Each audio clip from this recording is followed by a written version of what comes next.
very much, Vijay. So I think that was very helpful. We saw from saying the challenges that are in business and actually getting people to invest, move away from earning their living, the stress of earning their living, take time out from that, put a little bit of time into being part of something larger than yourself, in the hope that that will actually have long-term benefits for your future.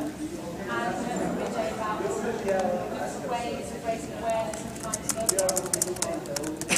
So now we have about, I would say, about half an hour maximum to the end of this session into two, and then we're going to have two other activists come up, give some input, and then have a subsequent discussion. So now we've got about half an hour. We'd like to hear from you. We'd like you to come up, take a seat, talk about your experience. Yes, please. Do I have to stand up? Well, why don't you come sit here? Why don't you come and sit here? Okay. You can either stand up or sit somewhere where people can see you. Okay. I am from the Philippines. Yeah. Just last week, Transparency International released their survey. We are again one of the top, on top of the most corrupt in the world. Now that is very saddening. I belong to the Center for People Empowerment in Governance. So we are very thankful that People Empowerment session is here in the current IACC.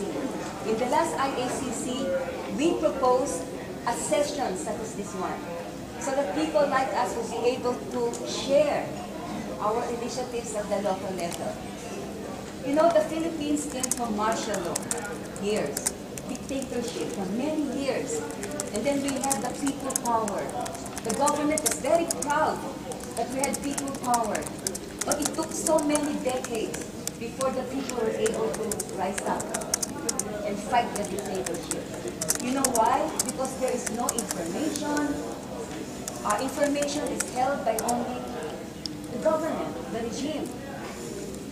That's why many of us in CENTEG, that's why we call ourselves CENTEG, Center for People Empowerment and Governance. Many of us came from those martial law years. I am that old. Martial law was in the 70s. I am now in my 50s. We set this up, CENTEG, in 2004, when we had the elections, 2004. In 2004, first time we engaged ourselves in government, no longer in the streets, but then we also have our street protests up to now. But we, in the academe, I teach, many of us teach students at the University of the Philippines. Some come from the elite schools, like Ateneo, De La Salle. We come from different universities nationwide. We believe for people to be empowered, there should be access to information. We still do not have the right to information. We are the first democracy in Asia. We were colonized for so many years by America, but still we do not have access to information. I would like to show you a book. This one is Corruptionary. We were very thankful that the IACC in Athens, Greece allowed us to display this book that was initiated by our students, by the faculty among ourselves, by the people in government, where we did our research.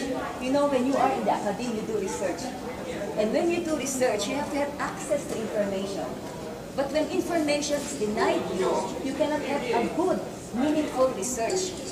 So this book we did without the help of government. What are you trying to achieve with this book? This book is a collection of corruption words in Filipino. We had this translated in English because we believe that many people in our country do not understand English. So every time we do research, we publish them. That is part of our strategy. We research, we publish all our researches, we come out with publications, we come out with English, because of course college students and the middle class, which is a small group of opinion makers, they read in English. So we translate this also to the local languages. We have 200 plus languages, and our academic counterparts in the various provinces, they help translate this because it is very important for people to understand. We just do not come up with the information banners because they have to understand the details of what information is all about. So this one is one sample of the information that we move around. And this one has become a bestseller in the Philippines, the first corruption dictionary. I would just like to share that in the recent elections that we had, the first automated elections in the Philippines, people do not understand what electronic voting is because many people have no access to computers. But we underwent the first electronic voting. So we have to do a study on what computerized election is. We came out with various publications, we circulated this, put this online, English, in Filipino, in the various languages in the different provinces. And now the Commission on Elections are telling us that you are doomsayers. Why? Because we came up with critique of the automated election system. We came out with a study saying people do not understand. They have to make people understand in order to participate in the election process. So, aside from being called doomsayers, they are now threatening us with libel because they say our illustrations are libelous. I would like just to circulate this first, to bring this up. If these are libelous. But the important thing that I would just like to share is that people should understand and we should use their language. We should use the visuals. We should not forget that many of our countrymen do not understand the text. So we have to show them exactly what one particular information means. So I think that would be all about the Philippines and our initiatives at the local level.